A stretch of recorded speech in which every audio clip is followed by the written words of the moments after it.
Alright, to anyone watching, I'm with Adam Harmless, publisher and owner of the Gad zine. That's me. So, nobody's ever actually interviewed you for the zine, have they? No. Nobody ever interviews me for anything, ever. Well, here's your chance. Tell us a little bit about you. I have a zine called Gad that I do with my friends and anybody else who will help. And I have a band called Tiger Helicide that I just kicked my friends out of. Hopefully soon. They may still be my friends. So, I haven't asked them, so I don't know. Here's up. Yeah. Me and Jacob made it. I'm not sure if I follow it. That's good. Except he doesn't want to admit he's in it. Yeah, exactly. That's how a lot of relationships end. I'm surprised I haven't had to take them off all like old pictures. Yeah. Okay, so you've done zines before, right? Yep. I did zines in high school. A lot of them like talking shit about teachers and that kind of thing. Yeah, sort of like what we do at the zine now, in that we have people like sharing their art and their poems, and you know, if they wanted to interview somebody, they could do that. But never really got that far back then. And then I did a zine a few years ago with my wife, Darlene Vile. She does stuff at the zine. So what made you decide, I guess 2 years ago was the time to get back into it? Yeah. Somebody's calling me. We have a call-in. If that's not a signed band, we have to cut that out. It's flagged. I hung it up. All right. Back in action. What the hell did you ask me? So what made you decide, I guess 2-ish years ago, it was time to publish a new zine? Yeah, I kind of wanted to do one before. I didn't really know how much of a scene there was in Alabama or anything at that point, because I'd kind of been out of it. I hadn't done a band in probably like close to a decade at that point, if not more. Suck with math. But anyway, I hadn't really been involved or anything, so I didn't know what was going on. I figured I may end up making a zine that was just to promote the band, because I figured, like I said, nobody interviews me, so I just talk about the band and like a couple other bands I like Russian Love Machine, stuff like that. And then there, Russian Love Machine, Apollo 11, I think Robert Muldoon. There wasn't that many that I knew of at the time around here. But then as I started talking about it on Facebook and a few other places online, I started finding out, like, oh, holy shit, there's a whole lot of bands that have been doing stuff for a long time. A lot of bands I thought were gone were still around. A couple of bands I didn't know were from Alabama were still doing it in Alabama. So I was out of it. So I found out there's all this stuff going on. So that really encouraged me to go forward with it, and got in touch with people like you, Colby. Colby's done a lot to help. Colby's the original singer of Tiger Helicide, and he's done a lot to push the zine forward. So how shocked are you that we're up to 10 issues, 9? 9. Working on 9 now. Already got plans for 10. Yeah, I'm kind of surprised it's gone as far as it has. I'm totally surprised. I really expected 1.5. Yeah, I was gonna say I've never gotten past like 2 of any particulars. I've made different zines, but they've always been like starting over, next step. So, yeah, no, I mean, it's exciting, and I really didn't think. I mean, I've been going back and looking at the previous issues, and each issue has kind of its own personality, and I like that. But I was looking back at the first one, and I'm trying to put together a guide for people, because you know this, but the zine doesn't have any table of contents in it. Yeah. So I even forget, like, oh shit, what did we talk to these guys? When did we talk to these guys? That kind of thing. So I'm making a guide that I'm going to share with people that'll say when we did what with whom. When did we review these bands? When did we do this? When did we do that? Because the thing, I'll never say never, but we will probably never. We're not likely to ever have a table of contents. Yeah. Because space is limited. Yeah, I mean, yeah, space is limited, and a lot of people talk about how they love reviews and zines. The first thing they do is they go to the reviews. I read Maximum Rock and Roll, and I go back to the articles after I've read all the reviews for the albums, the demos, and the zines, books and stuff. and then I go back and maybe I'll read the rest of it. So my way of thinking is, if I have everything just spread out all over the place, if you're going to want to find it, you're going to read it. So you don't skip an article to get to a section that has reviews or whatever. We just have everything packed together however we can. And I kind of like it that way. I think it works well. But at the same time, when you're going back and you're trying to find something you've already read, or something you think you may have missed, then that sucks. So make a little guide to help with that. It'll help us. But that first issue, That's what I repeat. yeah, and that's entirely possible, because there's been a few reviews that got edited in the past. Happened before with you. There was a review that you wrote, or an article you wrote, that didn't make it into like 3 or 4 issues in. And it was nearly a year later. Yeah, and it really was like I thought it made it into one. It's just that I had cut it out the last second because I Make room for something else. I miscounted page numbers because I had lost a page, didn't realize it, thought I was short a page, made a new page, and then made a whole new page, and then found the first page, so I ended up with an extra page, so I had to cut it. Okay, tell us more about that, because like, I've been writing with you since the beginning, but I've done nothing but maybe staple a couple pages. Yeah. And it's just your wife that helps like actually put stuff together, right? Yeah. So how damn maddening is it to put this thing together? Because I cannot imagine doing it. It could be pretty rough. I mean, part of what we've done is, and I did this in the very beginning, and that part of my goal is to make it where we can get this done, because that's one of the biggest things that gets in people's way, is they have these big ideas and they can never live up to them. They can't get it done. So I was thinking, if I just make the zine look like just a bunch of bullshit slapped together, I should be able to get bullshit slapped together okay. And we looked at doing it on newsprint, we looked at it on all these different ways, and I thought, you know what, I know I could just put it on copy paper and make photocopies. I know I could do that. At the very least, I can make it at home on a damn computer printer and just cost a fortune. So I made it where I tried to make it reasonably failure proof. So that helps, that we can slap shit together. We put it all together. I usually try to have as much stuff gathered up, and like all the articles there together, all the reviews and everything. And I try to have them all made up and try to put them together like a big collage. And last couple issues I've done a little bit more on the computer. I just, drag things, cut and paste them, and that kind of stuff. But that may or may not give us more of a legitimate looking layout. But it looks slightly more professional now, I think. But it's pretty idiot proof, and you never know what the next issue is going to look like, because the next one I may slap all that bullshit together and handwrite it.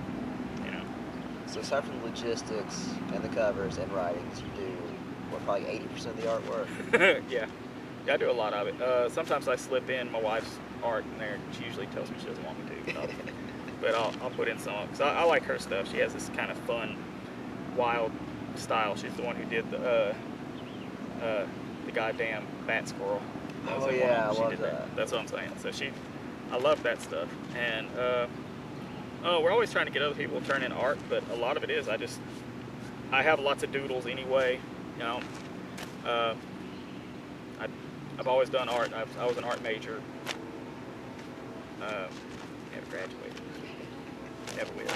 But At least you win. Probably not. yeah. So, but I'm always doodling stuff, and I found a use for the sketches. The sketches can become part of a larger piece, which the larger piece is a page in the zine. So that works. Darlene Vile, the wife, she does a lot of, she's helped me with a lot of layout stuff.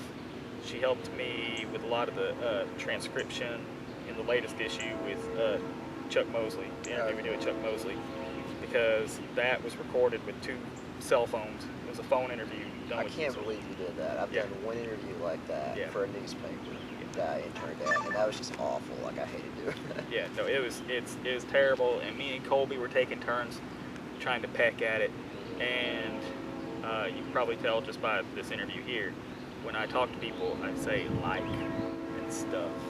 And I say that a lot. So the whole thing's nothing but likes. It's nothing but me saying like and stuff, and Chuck saying, and it's just that. Now that's cool. It makes it actually feel like a conversation, because it was. But like, just putting the thing together, I've decided I'm never gonna do that again. I'm always just gonna do question and answer. Yeah, that's a lot easier. That gives the person being interviewed a chance to think about what their answer is going to be. So they can do these essay questions. So what you lose in spontaneity, you make up for in like just clarity. Yeah. You know, they can have big ideas and big thoughts instead of just like, yeah, I guess. Okay, so what's the hardest thing? Hardest thing with the zine. Somehow we don't usually have a date on the zine because we try to get it out there as soon as we can. We try to figure in our heads it'll be roundabout every other month. But life gets in the way of art. I repeat that all the time. But it shouldn't. Kind of seasonal. Yeah. That's what I always tell people. Yeah. So I just try to get it done as soon as I can. But if it takes a while, it takes a while. This last one took months and months and months and months and months. But it got done. A lot of people seem happy about it. Hardest part, I guess, is sometimes it's difficult getting people to contribute for it. Like, I know typically I'm going to have stuff from you. I'm going to have stuff from Colby, stuff from me, which a lot of what I do ends up just filling in where I feel like there's room, or something that I feel like we may have missed. Like sometimes I feel like we need to interview somebody or need to review something, and we didn't do it, so I just slap it together real quick. My wife sometimes reviews Yowies. She'll do that for there. I never knew what that was until she started doing things. Eye-opening experience. I didn't know that was so like semi-legit somewhere. Yeah, it is. And so I mean, it's just hard. I think again, it goes back to the big ideas. A lot of people don't feel like they can do something. They don't feel like it can be done. Yeah. And anybody can do it. And that's part of the reason why the zine is done in the format that it is. It's on photocopy paper. You can go and take it to Office Max or Staples. It's going to be expensive as hell to do it. So, I mean, in the end, we bought our own photocopier to do it, and that ended up being a lot cheaper. But if you live in kind of just a slightly bigger city, you have better access to that stuff. Or if you're on a college campus or something, a lot of people have better access to copiers. But no, I mean, anybody can do it. If you have something to say it. My phone keeps making noises. It'll be okay. So if anybody watching, decide, are they wanting to help or get involved, what would you ask them to do? You need more riders? Would you like people to just throw money at you? Would you want some logistical support? Always throw money at. Throw lots and lots of money at. We can always use people contributing stuff. It's what I like about the zine, even right now, is from the regular contributors, we all have different perspectives. Right now, our regular contributors are, like I said, me, you, Colby, Adam Jackson out of Huntsville. He does a lot of contributing. He writes really good articles. He's written it under a couple of different names, but his are nice, long, descriptive things. I kind of like his wordplay. But what I like about all of us is we have different perspectives and different tastes. So some of us might have sort of similar sense of humor, but in the end, like, you get different perspectives of it, and I feel like it makes the whole finished product so much more interesting. It's not just like a personal zine, where it's just one person saying everything they like, which, that's kind of what I was afraid it was going to be when we were first putting it together. What the hell were we talking about? Stuff people do to help the zine. Yeah, we mentioned that. Talk about contributing stuff. What I was saying was, so I try to keep most of my stuff focused in the South and more punk rock than anything else. Do you feel like we're missing anything? Like, they'd be cool to have like a metal guy or that's or fine. A hardcore guy or film guy, something. If it's underground, typically if it's heavy, that's good. But really, underground independent art, we're all about. We'll try to find space for it. We may not always have space for it. May have to wait till the next issue or so. Currently trying to put together ideas for a website. So if we have a website, that means we can have a better place to put that stuff as it's coming in. As far as like other ways people can contribute. Like, you know, you're talking about throwing money. Obviously, we take money donations, but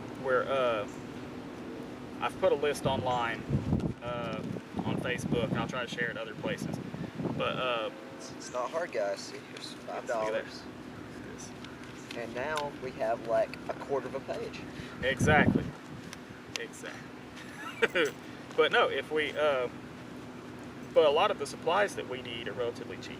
Something that we really can use a lot are stamps, because the zine is free. We do our best to keep it free because we want to be able to spread the word, particularly if there's stuff going on in Alabama, but also in the South. Everything in the Southeast, we like to let people know stuff's going on here, but then we also like to tell people around here about stuff that's going on elsewhere. So we might have art from a guy from Russia, interview with, you know, Chuck Mosley from Faith No More, you know, lots of stuff like that. But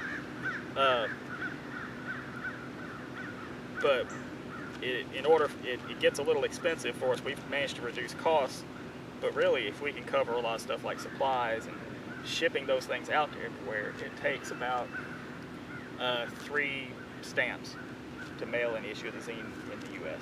Like, just to mail it to like Birmingham. It's going to set us back. What? How many stamps are there? How much are they now? Like 49 cents, something like that. Yeah. So 3 of those. Well, that's not expensive. That's not much at all. But when we're sending out like 200 of them, that adds up.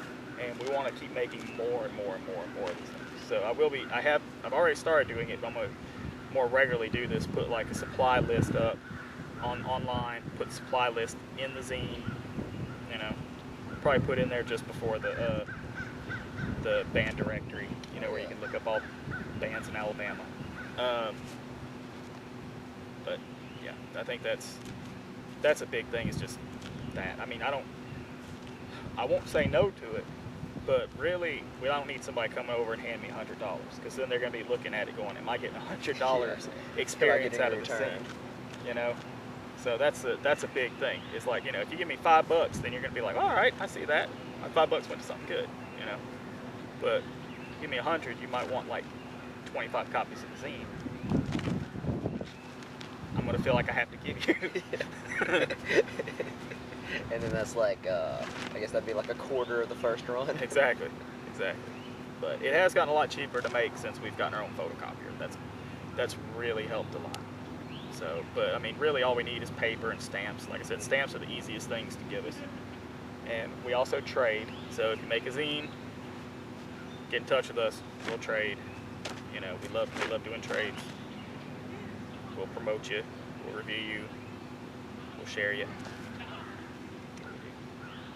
You mentioned Chuck Mosley. I guess that's probably the most high-profile person we've interviewed. Do you have any kind of bucket list? Anybody you'd like to interview, or somebody you'd like to entice to write an article or something? Yeah, I don't know. There's a few people. I mean, I know that somebody that I'd like to talk to, I'd like to have him write something, and I don't even know that he would ever care.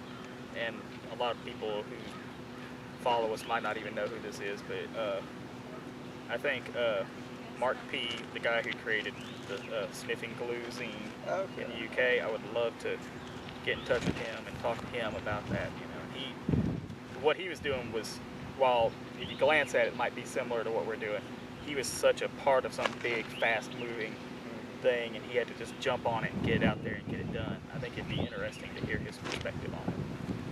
That kind of thing. I mean, there's tons of people. There's a few people I want to talk to.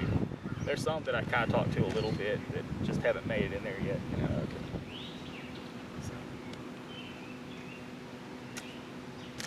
Okay, so what are some articles, interviews, either you've done or that you've just read in the zine that like really stood out for you? Who's doing good work?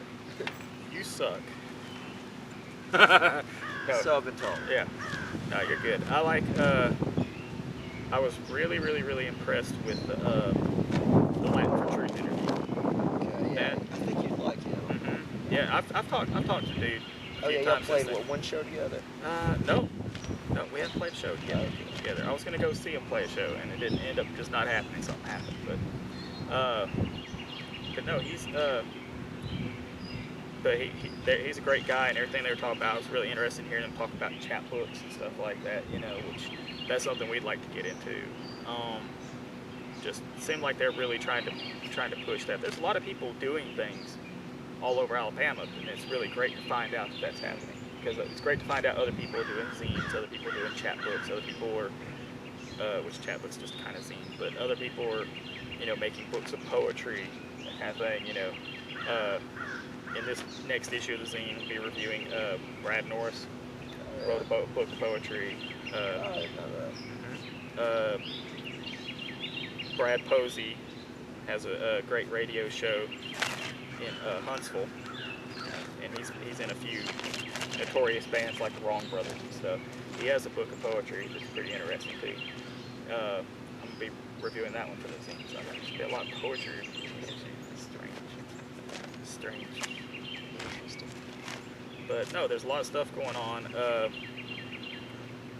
Birmingham seems like they're really getting their stuff together. There's a new zine coming out of there. I mean, Huntsville is getting bigger and bigger and bigger. Lots of bands really making things happen. Lots of venues showing up out there and stuff. Yeah, I'm surprised they've not really had much until now. Yeah, they've always had something going on underneath, and I guess nobody was hearing about it or anything. Yeah, but now, I mean, yeah, like when I was booking shows, like I don't think I ever booked anybody from Huntsville. There's so many good ones. I mean, there's a lot of there's a lot of bands that really love like hardcore and metal out of there, like a lot of like 80s hardcore, and I mean it's a great fun scene. You know, we do well there. A lot of the bands seem to like wordplay, so Tiger Hillside does well there.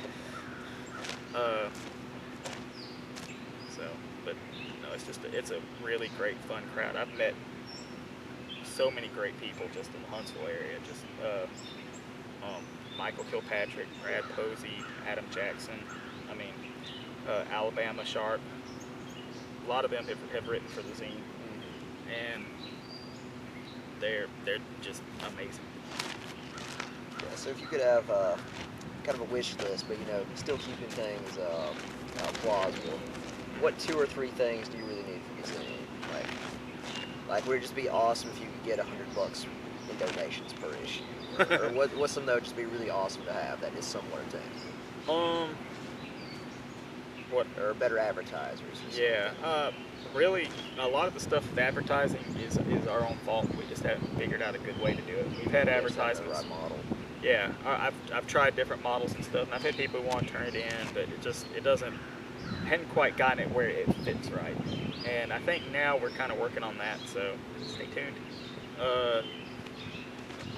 I would like sometime to have a hub for the zine, like a place where, like, probably in Gadsden area, because that's where the main people putting it together are, where we can get together and put together issues of the zine, and people can come in and work on it. They have ideas, and I put the photocopier there, and I mean, it is nice to have it in my dining room, where I can just go and make copies real quick and do that, but it would be nice if I could have a setup where it's almost like where we could go whenever we get off work or something and go do that. And I think that would be nice to make it a smoother transition, you know, where we can get together and work on stuff, maybe have events, encourage other people to come in. People can come and make zines in our little setup. And I mean, it's not an impossible dream. I think that's doable. It's just a matter of finding the right place at the right time. You know, you don't want to find somebody you can use your space after hours or something. Yeah, just something set up. But it has to be a place where we can trust it not to get our stuff to get messed up. That thing, you know, where, you know, sometimes we get items in the mail for review.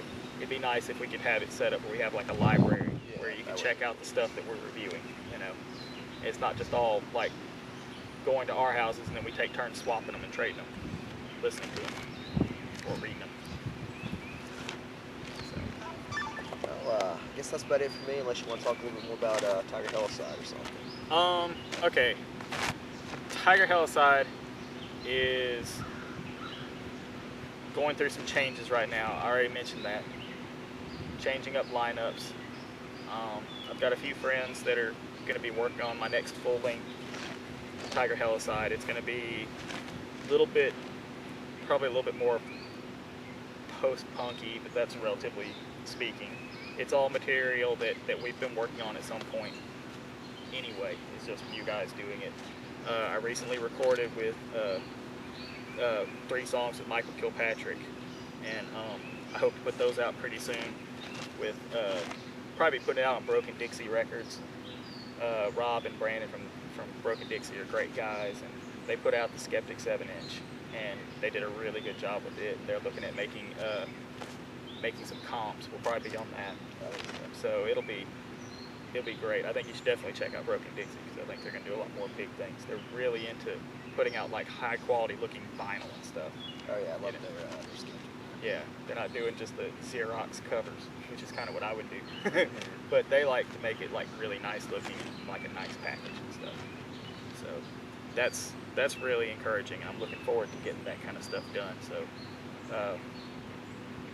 but yeah, we finally recorded the song that's been popular at our more recent live shows, Jack Bauer on LSD. I love that title. So yeah, I'm hoping to get that put out soon. Michael Kilpatrick helped us out. He's currently a member of X, so he's going on tour with them right now, and I have to wait for him to get back before he can finish putting together the other songs. And you know, if there's any kind of cleaning up he needs to do on the one track that I have heard, then you know, he can work on it. But so far it sounds terrific, and I know he's great. I mean, he's good enough for X, he's good enough for me. So yeah, it's terribly hard to find a good studio in this day. Yeah, but he's terrific. Our album will be recorded with Ed Brusa. He does great stuff. He's from around here. He does a lot of like, you know, he can bring the studio to you and set up that way. And I really, he had a project with a friend called Rabies for Babies, reviewed in the latest zine. And I really enjoyed it, and I really loved it, and it showed that he had sense of humor, but also an understanding of music, and I think he's really good for indie and underground music, so I'm looking forward to working with him, and he'll probably be playing some on the Tiger Hell side out too, if not playing a lot. Probably playing a lot on it. So, but yeah, I'm looking forward to that, and I'm just looking forward to getting more issues of the zine out there. We're going to try to get them out more quickly now that we have photocopiers. Make it happen. Well, you've got to get to your day job shortly, but I guess real quick, what can fans expect throughout the year for the zine? Okay. Wait, 3 more issues, you got that special in the works. Yeah. You thought about another sampler? Yeah, I'd like to put together more samplers. Those are fun, great way to introduce bands. You know, it's an online sampler. We've done 2 so far. One was all Huntsville bands, the other one was just other bands from around. A few of them were from around here. Both of those I think turned out really well. You seem to like them in your review. But yeah, I'd like to do some more of that. Like you mentioned, some special issues. I want to make some mini issues of. I'm working on a Skeptic Gad for that band Skeptic from Birmingham. They're a great punk band.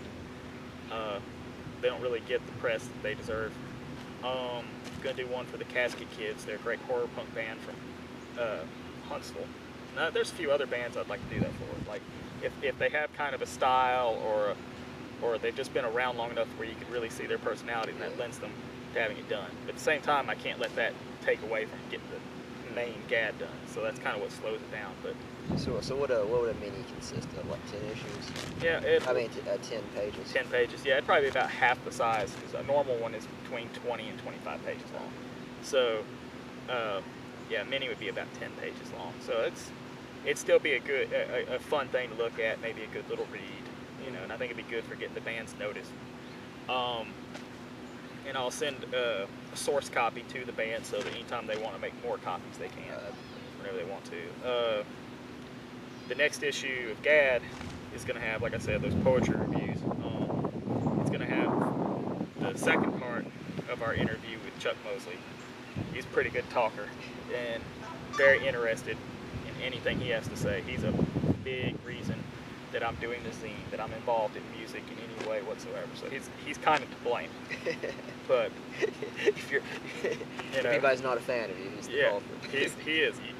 You write to him. But early Faith No More was my introduction to all sorts of underground music. Like I heard the first album, We Care a Lot, which is still not available on CD in America. It's never been released on CD.